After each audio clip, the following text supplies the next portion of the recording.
While red blood cells are carried away at high velocity by a strong blood flow, leukocytes roll slowly on endothelial cells. P-selectins on endothelial cells interact with PSGL1, a glycoprotein on leukocyte microvilli. Leukocytes, pushed by the blood flow, adhere and roll on endothelial cells because existing interactions are broken, while new ones are formed. These interactions are possible because the extended extracellular domains of both proteins emerge from the extracellular matrix, which covers the surface of both cell types.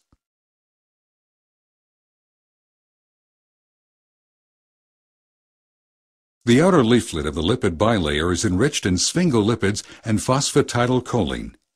Sphingolipid-rich rafts raised above the rest of the leaflet recruit specific membrane proteins. Raft's rigidity is caused by the tight packing of cholesterol molecules against the straight sphingolipids hydrocarbon chains. Outside the rafts, kinks in unsaturated hydrocarbon chains and lower cholesterol concentration result in increased fluidity. At sites of inflammation, secreted chemokines bound to heparin sulfate proteoglycan on endothelial cells are presented to leukocyte 7 transmembrane receptors. The binding stimulates leukocytes and triggers an intracellular cascade of signaling reactions. The inner leaflet of the bilayer has a very different composition than that of the outer leaflet. While some proteins traverse the membrane, others are either anchored into the inner leaflet by covalently attached fatty acid chains or are recruited through non-covalent interactions with membrane proteins. The membrane-bound protein complexes are critical for the transmission of signals across the plasma membrane. Beneath the lipid bilayer, spectrin tetramers arranged into a hexagonal network are anchored by membrane proteins.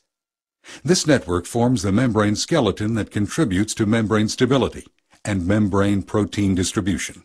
The cytoskeleton is comprised of networks of filamentous proteins that are responsible for the spatial organization of cytosolic components. Inside microvilli, actin filaments form tight parallel bundles, which are stabilized by cross-linking proteins. While deeper in the cytosol, the actin network adopts a gel-like structure, stabilized by a variety of actin-binding proteins. Filaments, capped at their minus ends by a protein complex, grow away from the plasma membrane by the addition of actin monomers to their plus end. The actin network is a very dynamic structure, with continuous directional polymerization and disassembly. Severing proteins induce kinks in the filament and lead to the formation of short fragments that rapidly depolymerize, or give rise to new filaments. The cytoskeleton includes a network of microtubules created by the lateral association of protofilaments, formed by the polymerization of tubulin dimers. While the plus ends of some microtubules extend toward the plasma membrane, proteins stabilize the curved conformation of protofilaments from other microtubules, causing their rapid plus end depolymerization. Microtubules provide tracks along which membrane-bound vesicles travel to and from the plasma membrane. The directional movement of these cargo vesicles is due to a family of motor proteins linking vesicles and microtubules. Membrane-bound organelles like mitochondria are loosely trapped by the cytoskeleton. Mitochondria change shape continuously, and their orientation is partly dictated by their interaction with microtubules. All the microtubules originate from the centrosome, a discrete fibrous structure containing 2 orthogonal centrioles and located near the cell nucleus.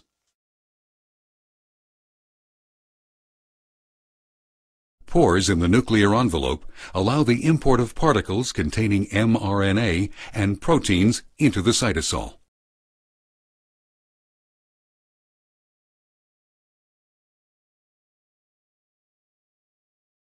Here, free ribosomes translate the mRNA molecules into proteins. Some of these proteins will reside in the cytosol. Others will associate with specialized cytosolic proteins and be imported into mitochondria or other organelles. The synthesis of cell-secreted and integral membrane proteins is initiated by free ribosomes, which then dock to protein translocators at the surface of the endoplasmic reticulum. Nascent proteins pass through an aqueous pore in the translocator. Cell-secreted proteins accumulate in the lumen of the endoplasmic reticulum, while integral membrane proteins become embedded in the endoplasmic reticulum membrane.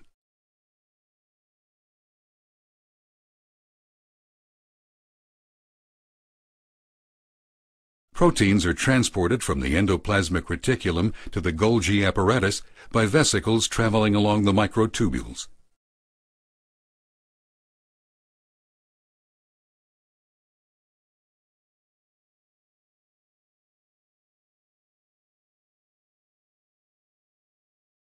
Protein glycosylation, initiated in the endoplasmic reticulum, is completed inside the lumen of the Golgi apparatus.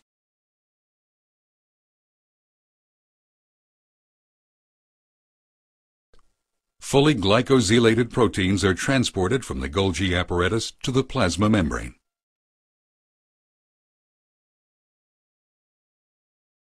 When a vesicle fuses with the plasma membrane, proteins contained in the vesicle's lumen are secreted, and proteins embedded in the vesicle's membrane diffuse in the cell membrane. At sites of inflammation, chemokines secreted by endothelial cells bind to the extracellular domains of G-protein-coupled membrane receptors. This binding causes a conformational change in the cytosolic portion of the receptor, and the consequent activation of a subunit of the G-protein.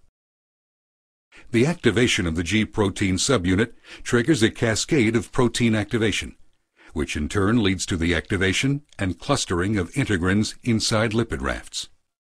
A dramatic conformational change occurs in the extracellular domain of the activated integrins.